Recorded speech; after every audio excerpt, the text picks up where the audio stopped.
Calling বেলের শব্দ শুনে দরজা খুলে দিল দিশা। বাইরে দাঁড়ানো মানুষটাকে দেখে অবাক গলায় বলল, সুমি তুই? সুমি কিছুটা ইতস্তিত গলায় বলল, এটা কি মিস্টার জামিলের বাসা?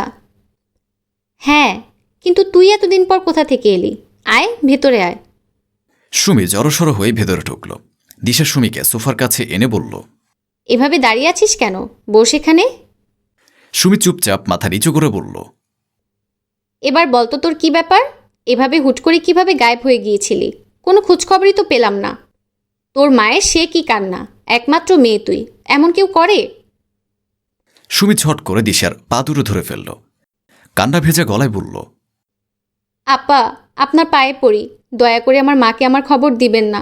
আল্লাহর দোহাই লাগে, আমার কথাটা রাখবেন আপা। দিশা দ্রুত সুমির থেকে নিচের পা ছাড়িয়ে নিয়ে সুমিকে উঠিয়ে পুনরায় সোফায় বসায়। সুমির হাত দুটো ধরে চিন্তিত গলায় বলল, কি ব্যাপার বলতো? তুই এতগুলো বছর গুম হয়েছিলি, আজ হুট করেই তোকে পেলাম, আর তুই এমন কথা বলছিস? তোর মা এখনও তোর জন্য কাঁদেন, মায়ের কথা একবারও ভাববি না? সুমি দুই হাতে চোখের পানি মুছে ধরা গলায় বলল, মায়ের কথা ভাবি আপা, সেজন্যই তো এখনও বেঁচে থাকার চেষ্টা করে যাচ্ছি। যখন নিজে শক্ত একটা অবস্থান হয়ে যাবে, তখন মাকেও আমার কাছে নিয়ে আসব। সে ঠিক আছে, সবই বুঝলাম। তাহলে তোর মায়ের কাছ থেকে লুকিয়ে আছিস কেন? আমার স্বামীর জন্য। অমন একটা ভালো মানুষকে তুই এভাবে ছেড়ে গেলি, এখন বলছিস তার জন্য লুকিয়ে আছিস? একটু খুলে বলবি কি হয়েছে? সুমি ঘৃণাভরা গলায় বলল, আপনাদের কাছে সে ভালো মানুষ ছিল আপা, কিন্তু আমার কাছে সেই প্রথম দিন থেকেই ছিল একটা হায়না। আমার দেখা দুনিয়ায় সবচেয়ে জঘন্য মানুষ সে। কি বলছিস? কি করেছে সে? কি করেনি আপা? প্রতিদিন তার মার খেতে খেতে শরীরের প্রতিটা জায়গায় কালশিটে পড়ে গিয়েছিল। আমার মা আপনাদের বাড়ির সামান্য এক কাজের মহিলা, অনেক কষ্ট করে আমাকে এসএসসি পাশ করিয়েছে, যোগ্যতা অনুযায়ী যৌতুক দিয়ে বিয়েও দিয়েছে। কোন মুখে মাকে বলবো তোমার এই ভালো মানুষের মুখোশ পরা জামাই একটা মেয়েখোর? মেয়ে মানুষ দেখলেই মুখে লালা ঝরানো শুরু হয়ে যায়। ঘরের বইয়ের উপর অমানসিক নির্যাতন করে, তার উপর তার মা বোনের রোজকার নতুন নতুন ফরমায়েশ। আমি ক্লান্ত হয়ে গিয়েছিলাম আপা। তাহলে তাকে ডিভোর্স দিয়ে দিলি না কেন? চলে আসতি তোর মায়ের কাছে। সুমি কষ্টের হাসি হেসে বলল, আপনারা আমার কথা বিশ্বাস করতেন আপা? সে কোনো না কোনো ছলচাতুরি করে আমাকে ঠিক নিয়ে যেত। ডিভোর্স দিলে পাড়ার মানুষ আমাকে শান্তিতে বাঁচতে দিত আপা। আমি আমার জীবনে একটু শান্তি চেয়েছিলাম আপা। আমার মনে হয়েছিল আমি পালিয়ে গেলে ভালো থাকবো। দিশা একদৃষ্টিতে সুমির চোখের দিকে তাকিয়ে নরম গলায় বলল, তুই কি সত্যিই ভালো আছিস? সুমি প্রশস্ত হাসল, সুখী মানুষের মতো বলল, আলহামদুলিল্লাহ আপা, আমি অনেক ভালো আছি। ওই মানুষটাকে ডিভোর্স দিয়েছি আপা। কয়েকটা বাসায় কাজ করি, এতে আমার মোটেও লজ্জা হয় না আপা। দিন শেষে আমি শান্তিতে ঘুমাই। আমার রাতটা আর মার খাওয়ার আতঙ্কে কাটে না। এর চেয়ে ভালো আর কি আছে আপা? অপমানের জীবন নিয়ে বাঁচার চেয়ে মৃত্যু ভালো। দিশা স্বস্তির নিঃশ্বাস ছেড়ে হালকা হাসল। তা এ বাসায় কী কাজে এসেছিলি? জামিল সাহেব আমাদের এজেন্সিতে যোগাযোগ করেছিল, একজন হেল্পিং হ্যান্ড লাগবে, তাই এজেন্সি থেকে আমাকে পাঠালো। দিশা দীর্ঘশ্বাস ছেড়ে বলল, যাক, ভালোই হলো, অন্তত আমার কথা বলা সঙ্গী তো পেলাম, এই অনেক। তা রাতে থাকিস কোথায়? কয়েকজন মিলে একটা ছোট্ট বাসা নিয়েছিলাম আপা, সেখানেই থাকি। বেশি সমস্যা না হলে এখানে থাকতে পারিস, আমারও তাহলে আর একা একা লাগবে না। মাসের শুরু থেকে থাকবো আপা। ঠিক আছে, কি কাজ করতে হবে বলো? বাসার সামনে থেকে কিছু ছোট মাছ কিনেছি, তুই একটু ওগুলো কেটে দে, আয় তোকে রান্নাঘরে নিয়ে যাই। সুমি দিশার পিছু পিছু গেল। অফিস থেকে জামিল পাশে এলে দিশা হাসি মুখে তার হাত থেকে ব্যাগটা নিল। জামাল বিরক্ত গলায় বলল, এভাবে দাঁত বের করে না থেকে আমার জন্য এক গ্লাস পানি নিয়ে এসো। স্বামী অফিস থেকে এলে তাকে যে এক গ্লাস পানি দিতে হয়, সে গানটা তোমার কবে হবে? এ সামান্য একটা ব্যাপার কেন যে তুমি মনে রাখতে পারো না কে জানে। আসলে পারিবারিক শিক্ষা বলেও একটা ব্যাপার আছে, যা তোমার কোনো কালই ছিল না। দিশা মাথা নিচু করে ফেলল। জামিলের এমন কথা শুনে রান্নাঘরে সুমির হাতের কাজ থেমে গেছে। সে অবাক হয়ে মাথা তুলে পেছনে তাকালো। আমার মনে ছিল জামিল, সবে এসেছো, না বসেই তো আর পানি খাবে না, এক্ষুনি এনে দিচ্ছি।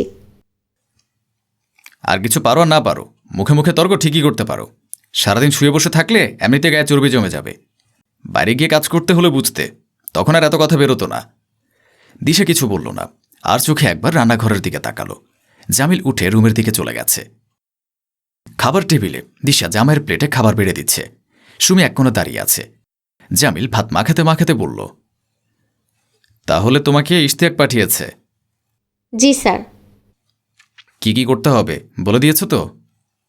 না স্যার, বলেছে আপনার সাথে কথা বলে নিতে। আমার মা গ্রাম থেকে আসছে, তার শরীর খুব একটা ভালো নেই। সারাক্ষণ তার সাথে থাকবে, তার যখন যা কিছু লাগে তা করে দেবে। সংসারের কাজ তোমাকে করতে হবে না, সেসব করার জন্য তো দিশা আছে। এটুকু কাজের জন্য দুজন লোক পালার কোনো প্রয়োজন দেখছি না।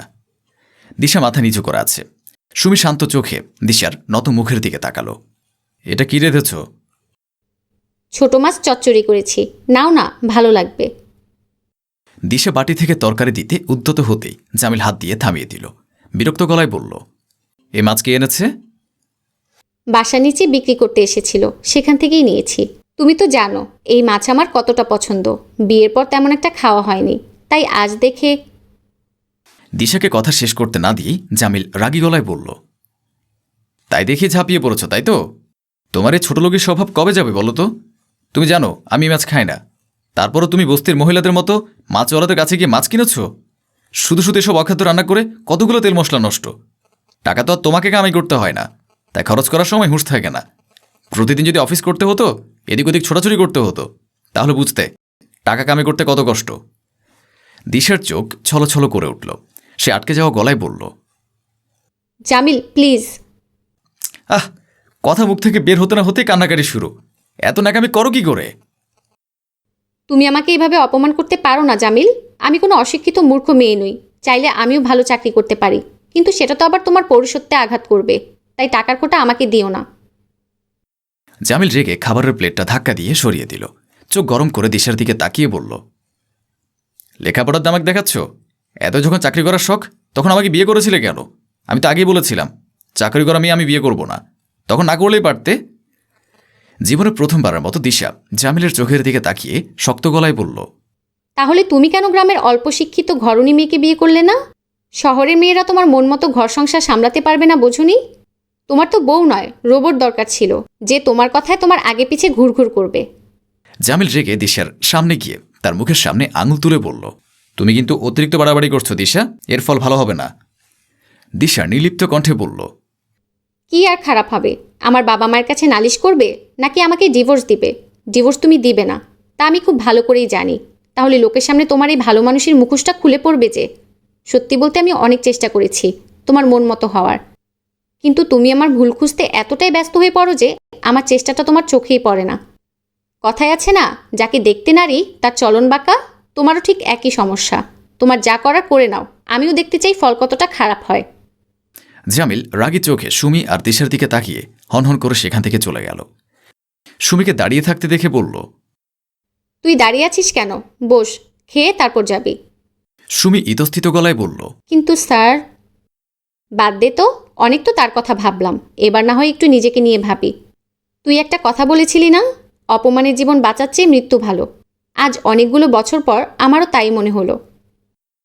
সুমি হালকা হাসল।